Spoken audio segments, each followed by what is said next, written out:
Kita lanjutkan. Yang keempat, dari usaha kaum Quraisy dalam menghentikan dakwah Nabi SAW, yaitu dengan menyerang dakwah Nabi.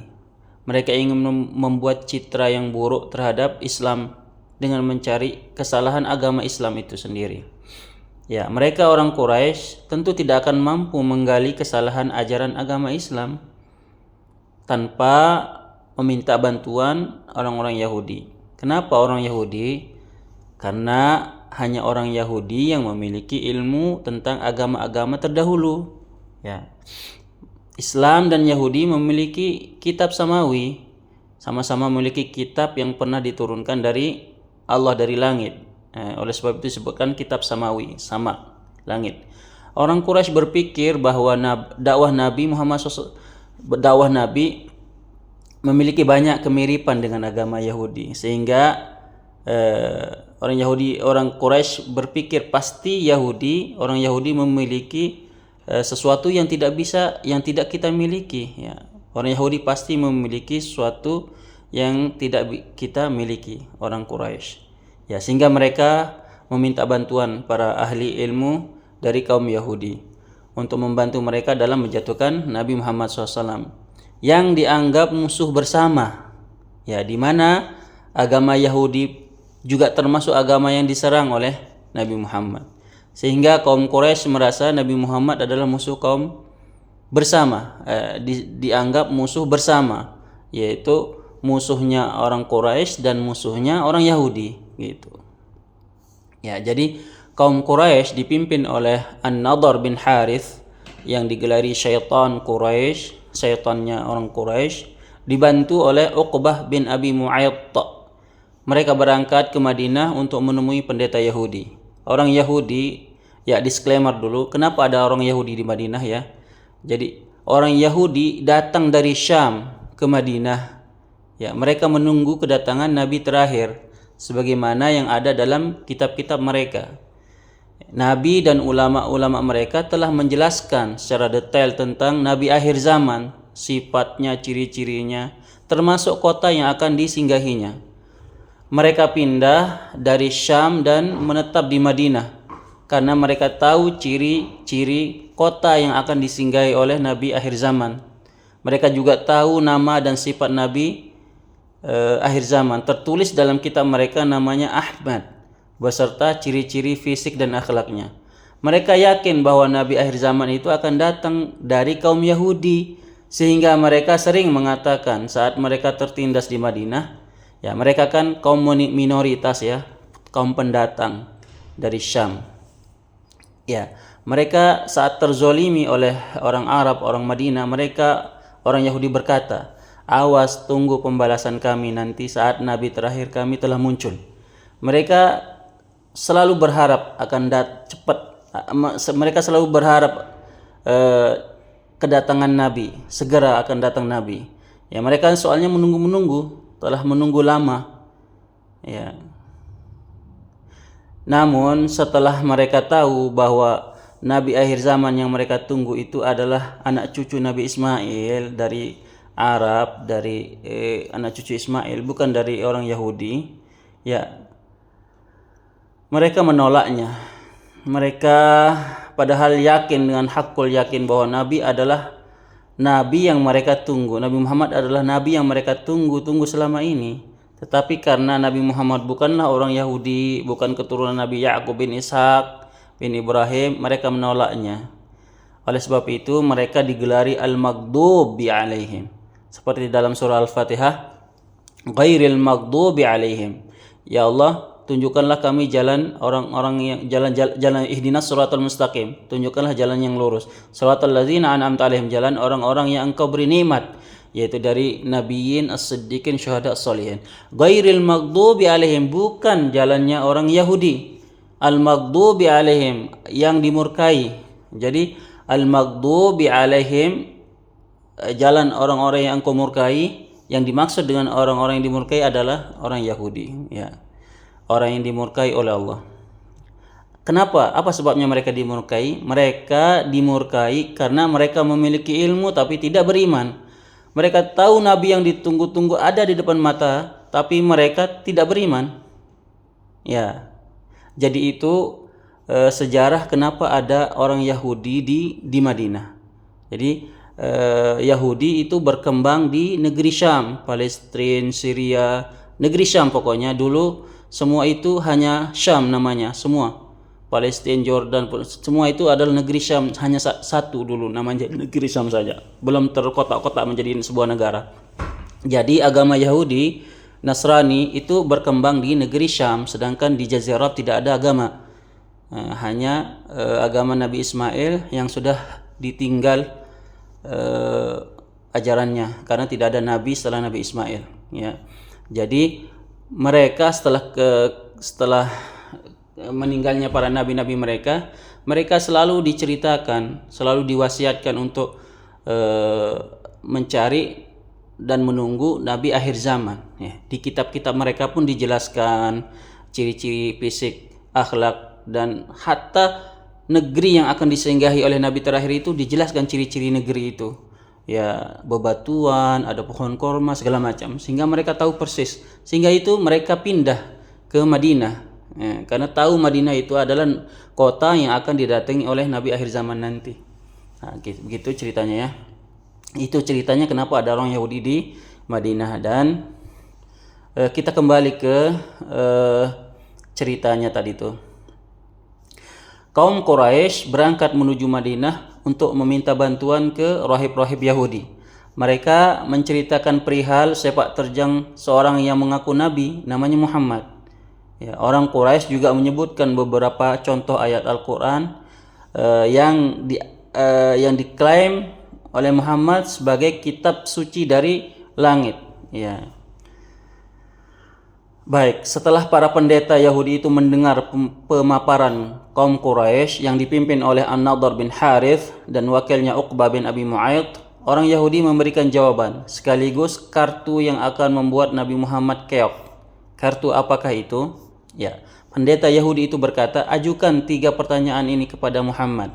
Jika dia bisa menjawab, berarti dia benar seorang nabi dan utusan Allah. Jika tidak, maka dia adalah nabi palsu, dia ngarang-ngarang saja itu. Setelah itu kalian bebas mau diapain saja gitu, karena dia palsu, serah kalian setelahnya itu, ya. Nah, kaum Quraisy pulang ke Makkah dengan dada besar. Mereka berkata setelah sampai di Makkah, wahai kaum Quraisy, saatnya Muhammad takluk, bertekuk lutut, karena aku datang membawa senjata pamungkas yang akan mengkaokan Muhammad. Kaum Quraisy, saya datang dengan kabar gembira buat kalian, ya. Jadi kaum Quraisy sangat antusias nih. Mereka ramai-ramai mendatangi Nabi kita SAW dan ingin melihat jawaban Nabi, ya. Akhirnya mereka datang ramai-ramai menemui Nabi kita Muhammad SAW dan melemparkan pertanyaan yang sudah diajukan oleh orang Yahudi. Pertanyaan pertama, mereka bertanya, wahai Muhammad, ceritakanlah kisah pemuda yang tertidur selama 309 tahun. Gimana kisahnya? Ceritakan, gitu. Nabi tidak tahu tentu karena ini cerita orang Yahudi. Ya, soal yang kedua, ceritakan kisah seorang raja yang mampu menjelajahi semua penduduk bumi. Ya. Soal yang ketiga, ceritakan tentang apa itu roh. Ya. Nabi kita berkata, datanglah besok, saya akan menjawabnya. Nah, gitu kata Nabi. Nabi lupa mengucapkan insya Allah. Harusnya Nabi mengatakan datanglah besok, insya Allah saya akan menjawabnya. Harusnya begitu. Tapi Nabi lupa. Allah menegur nabinya, ya, karena tidak mengucapkan insya Allah. Allah menunda wahyu sampai setengah bulan. Jadi kaum Quraisy itu berbesta kegirangan, telah merasa menang. Mereka mengatakan Muhammad tidak bisa menjawab pertanyaan. Malaikat tidak datang membantunya. Muhammad sudah ditinggalkan oleh Tuhannya, gitu kan. Muhammad bukanlah nabi asli. Kalau dia betul-betul nabi, pasti dia bisa menjawab pertanyaan. Ya, pertanyaan-pertanyaan itu. Kalau bukan nabi asli, berarti yang datang kepada Muhammad itu apa? Katanya mereka, bukan malaikat, pasti iblis. Allah memberikan pelajaran kepada nabinya agar selalu mengatakan insya Allah untuk perkara mendatang. Allah ingin mengajarkan nabinya bahwa segala sesuatu tergantung kehendak dan izin Allah, bukan tergantung manusia, gitu. Jadi selama setengah bulan Nabi menunggu, sedangkan kaum Quraisy bergembira. Mereka mengatakan Muhammad telah ditinggalkan oleh Tuhannya, gitu kan. Nabi sedih mendengar itu. Beliau berpikir, benarkah Allah meninggalkanku, gitu kan? Kenapa Jibril tidak kunjung datang memberikan jawaban, gitu kan? Jadi karena perkataan kaum Quraisy yang mengatakan Nabi ditinggalkan Tuhannya, jadi Nabi berpikir, apakah betul ya Allah meninggalkanku, gitu kan? Nabi sedih, dan akhirnya Allah menghibur nabinya dengan menurunkan surah Ad-Duha. Ya, jawaban yang mengatakan bahwa Nabi ditinggalkan oleh Tuhannya. Allah menghibur nabinya dengan dalam surah Ad-Duha. Bismillahirrahmanirrahim. Wad-duha wal-laili idza saja ma wadda'aka rabbuka wa ma qala. Wad-duha, demi waktu duha, ya. Wal-laili idza saja, dan demi malam yang apabila telah sunyi. Ma wadda'aka rabbuka wa ma qala. Tuhanmu tidak meninggalkanmu. Wahai Muhammad, Tuhanmu sama sekali tidak meninggalkanmu dan tidak pula membencimu. Gitu. Ini surah Ad-Duha adalah jawaban dari perkataan orang Quraisy yang mengatakan Muhammad telah ditinggalkan Tuhannya. Perkataan itu membuat Nabi kita sedih dan mulai berpikir, apakah betul perkataan orang Quraisy bahwa Allah meninggalkanku? Nah, ini jawabannya. Allah menurunkan jawabannya. Allah menghibur nabinya dengan surah Ad-Duha. Ya. Jadi setelah setengah bulan menunggu dan Nabi pun telah menyadari kesalahannya, ya, Jibril datang dengan membawa jawaban yang ditanyakan oleh orang-orang Quraisy. Jibril datang dengan membawa surah Al-Kahfi, di mana dalam surah tersebut terdapat kisah-kisah yang merupakan jawaban dari pertanyaan orang Quraisy. Sebelumnya telah diturunkan jawaban tentang pertanyaan nomor 3, yaitu tentang ruh di surah Al-Isra, surah sebelum surah Al-Kahfi. Wa yas'alunaka 'anir ruh qulir ruhu min amri rabbi. Nah, jadi pertanyaan kaum Quraisy sudah dijawab oleh Nabi kita Muhammad SAW dengan surah Al-Kahfi itu setelah setengah bulan. Ya, setengah bulan baru Nabi bisa menjawab pertanyaan orang-orang Quraisy.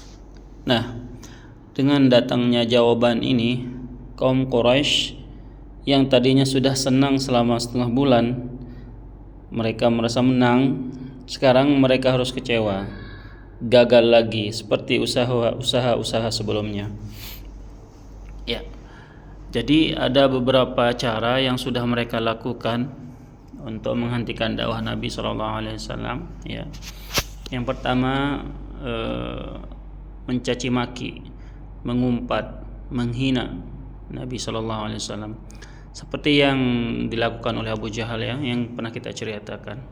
Kemudian cara yang kedua itu dengan bernegosiasi, ya, musyawarah. Ya, negosiasi ini 2 kali, ya, dilakukan. Pertama oleh Abul Walid, yang kedua dilakukan oleh pemimpin-pemimpin Quraisy. Ya. Yang ketiga, cara ketiga yaitu kekerasan. Mereka mencoba membunuh Nabi SAW sebagaimana yang dilakukan oleh Abu Jahal. Ya, Abu Jahal ingin memukul kepala Nabi dengan batu namun tidak berhasil. Ya, cara keempat, dengan menyerang, mencari kesalahan agama itu sendiri. Ya, seperti yang barusan kita ceritakan di atas.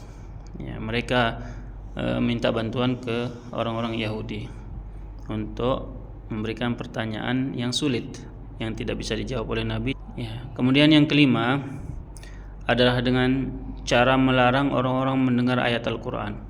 Ya, ceritanya bagaimana? Nah, ini yang akan kita ceritakan.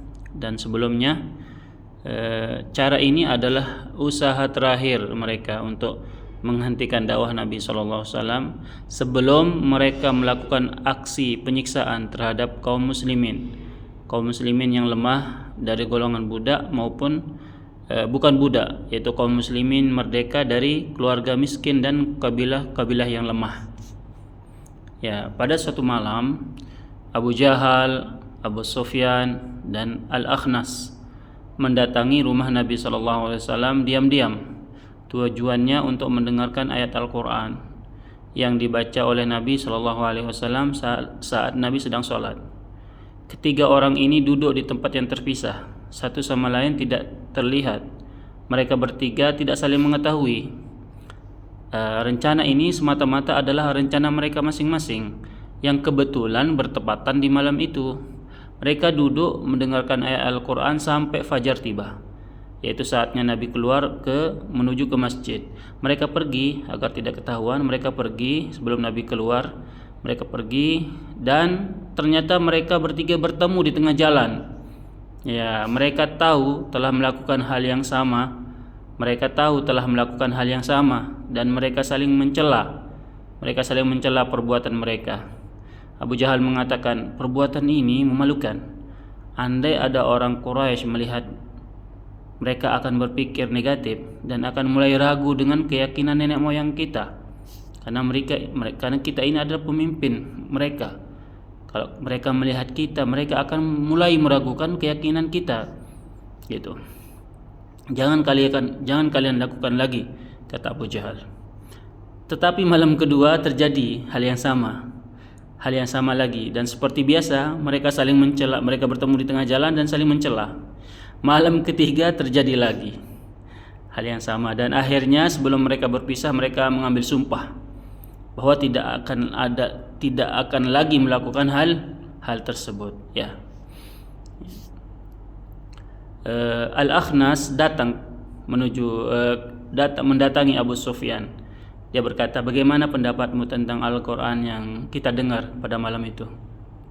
Abu Sufyan mengatakan, wallah, itu perkataan yang luar biasa, sampai tak terasa menjelang subuh. Andaikan Muhammad tidak keluar, pasti aku masih di sana, kata Abu Sufyan.